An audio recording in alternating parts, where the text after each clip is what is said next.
Bismillahirrahmanirrahim. Assalamualaikum warahmatullahi wabarakatuh.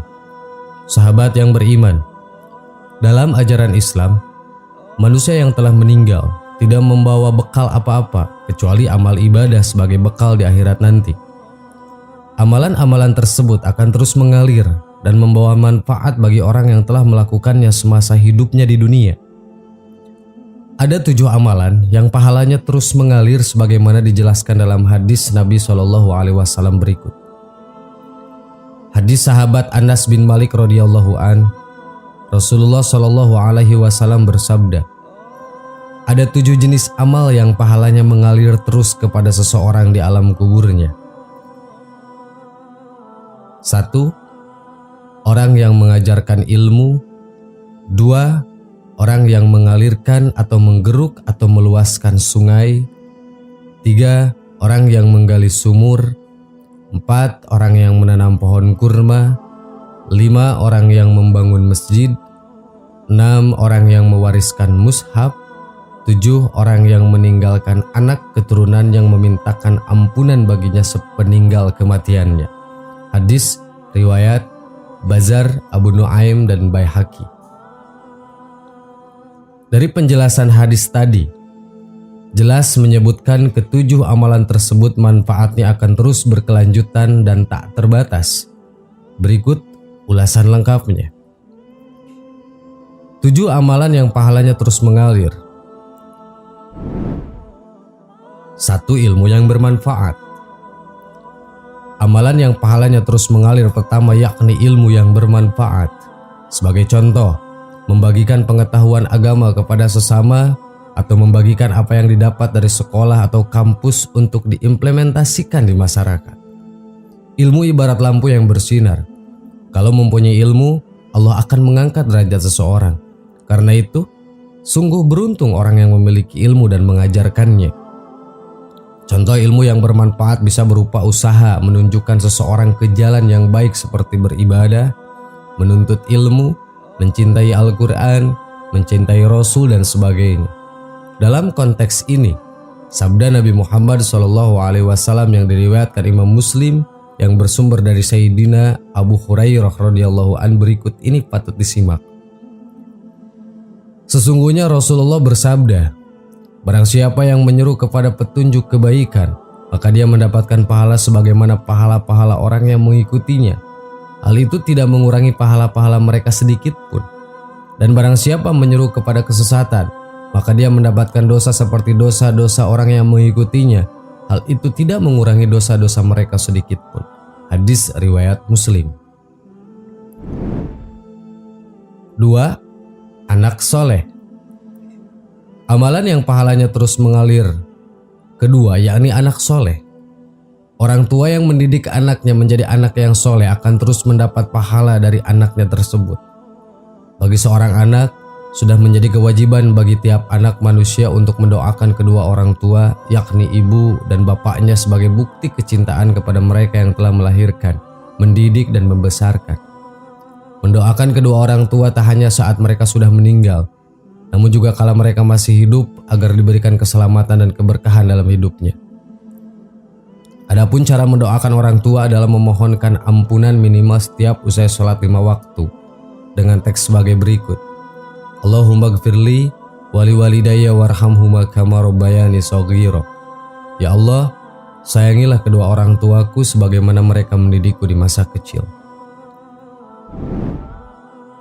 3. Membangun masjid. Masjid adalah rumah ibadah yang tentunya mengandung banyak keberkahan di dalamnya. Salah satu contoh amal jariah yang bisa dilakukan adalah membangun atau berperan dalam pembangunan sebuah masjid. Pahala bagi orang yang membangun masjid bahkan nilainya akan secara terus-menerus mengalir meskipun sudah meninggal. Tak hanya itu, jaminan untuk orang yang sudah membangun masjid salah satunya juga ganjaran tempat terbaik di surga. Hal ini sesuai dengan hadis yang berbunyi, barang siapa yang membangunkan sebuah masjid karena Allah walau sekecil apapun, maka Allah akan membangunkan untuknya sebuah rumah di surga. Hadis riwayat Bukhari dan Muslim. 4. Menghadiahkan mushaf Al-Quran. Amalan yang pahalanya terus mengalir selanjutnya yakni memberikan mushaf Al-Quran ke masjid, rumah tahfidz maupun musola. Al-Quran memiliki banyak kebaikan dan keberkahan sehingga ketika ayat-ayatnya dilantunkan oleh orang yang diberi, maka kita juga akan mendapatkan aliran pahala. Memberikan Al-Quran kepada sesama yang membutuhkan akan mendapatkan pahala yang luar biasa meskipun sudah meninggal dunia. 5. Membangun sumur. Amalan yang pahalanya terus mengalir berikutnya yakni membangun sumur. Amalan tersebut sangat mulia terutama jika membangun sumur di daerah tandus yang manfaatnya jelas dirasakan masyarakat banyak. Dalam sebuah riwayat disebutkan bahwa Sayyidina Utsman bin Affan membangun sumur di dekat Masjid Qiblatain. Hal ini sangat dirasakan masyarakat muslim pada saat itu sebagaimana disebutkan dalam hadis berikut. Siapa yang mau membeli sumur rumah lalu disediakan untuk kepentingan Islam. 6. Menanam pohon. Amalan yang pahalanya terus mengalir yakni menanam pohon. Dalam Islam, pohon yang ditanam paling utama untuk diwakafkan yakni menanam pohon kurma.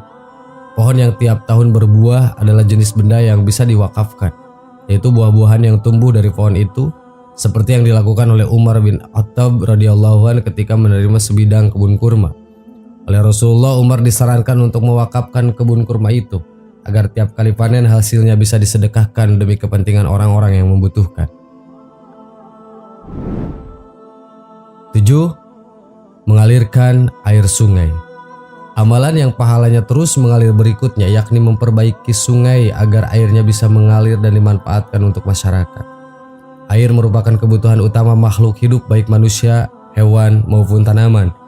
Karena itu sangat penting bagi muslim untuk bisa melakukan perbuatan baik yang manfaatnya akan terus dirasakan hingga sudah meninggal dengan mengalirkan sungai. Sahabat yang beriman, itulah contoh 7 amalan yang pahalanya terus mengalir meski sudah meninggal dunia dan masih bisa merasakan manfaatnya.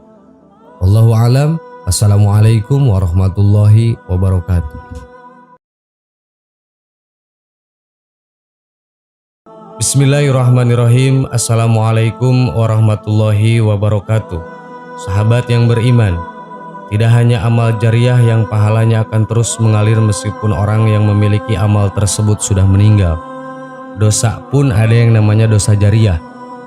Orang yang memiliki dosa jariah tentu akan sangat menyedihkan keadaannya. Sebab sekalipun ia sudah meninggal, dosa tersebut akan terus ditimpakan kepada para pelakunya. Seperti yang kita tahu, setiap amal perbuatan pasti akan dicatat dan dimintai pertanggungjawabannya kelak pada hari pembalasan.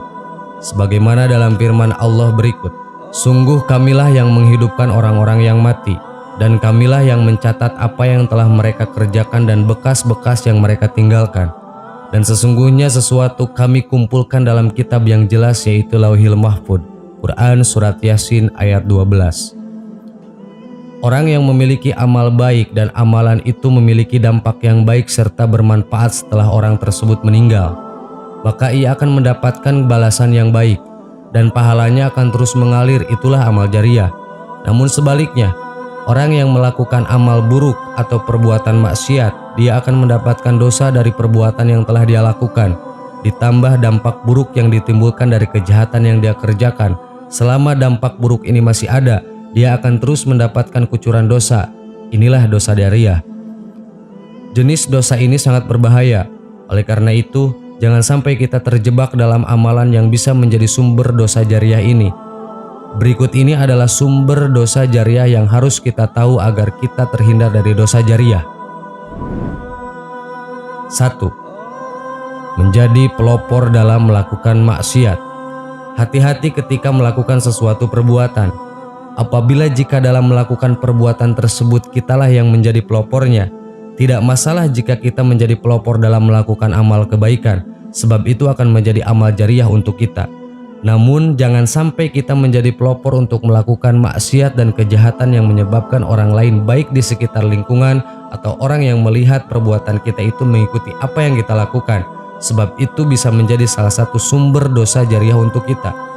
Rasulullah SAW bersabda, siapa yang mempelopori satu kebiasaan yang buruk dalam Islam, maka dia mendapatkan dosa keburukan itu. Dan dosa setiap orang yang melakukan keburukan itu karena ulahnya tanpa dikurangi sedikit pun dosa mereka. Hadis riwayat Muslim. Untuk itu, sebaiknya kita lebih berhati-hati lagi dalam bertindak. Jangan sampai kita terjebak dalam sumber dosa jariah yang pertama ini. 2. Mengajak orang lain ke dalam kesesatan dan maksiat. Sumber dosa jariah yang kedua adalah mengajak orang lain untuk melakukan sesuatu dan kemaksiat. Orang yang mengajak orang lain ke dalam kesesatan dan maksiat akan mendapatkan dosa jariah. Meskipun bisa jadi dia sendiri tidak melakukan maksiat itu, merekalah para juru dakwah kesesatan atau mereka yang mempropagandakan kemaksiatan. Allah berfirman, menceritakan keadaan orang kafir kelak di akhirat, bahwa mereka akan menanggung dosa kekufurannya ditambah dosa setiap orang yang mereka sesatkan. Ucapan mereka menyebabkan mereka pada hari kiamat memikul dosa-dosanya sendiri secara sempurna. Dan sebagian dosa-dosa yang mereka sesatkan yang tidak mengetahui sedikit pun bahwa mereka disesatkan. Ingatlah, alangkah buruknya dosa yang mereka pikul. Quran Surat An-Nahl ayat 25. Orang-orang yang memiliki dosa jariah seperti ini akan menanggung dosa mereka sendiri dan dosa orang lain yang mengikutinya, meskipun orang yang mengajak sudah meninggal sekalipun. Sahabat yang beriman, itulah sumber-sumber dosa jariah yang wajib untuk kita hindari. Semoga Allah memudahkan kita untuk melakukan amal jariah dan menjauhkan kita dari dosa jariah. Amin. Wallahu a'lam. Assalamualaikum warahmatullahi wabarakatuh.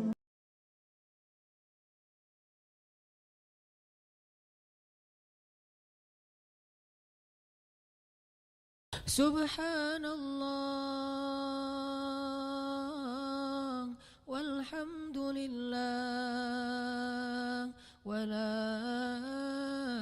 ilaha illallah wallahu akbar. Subhanallah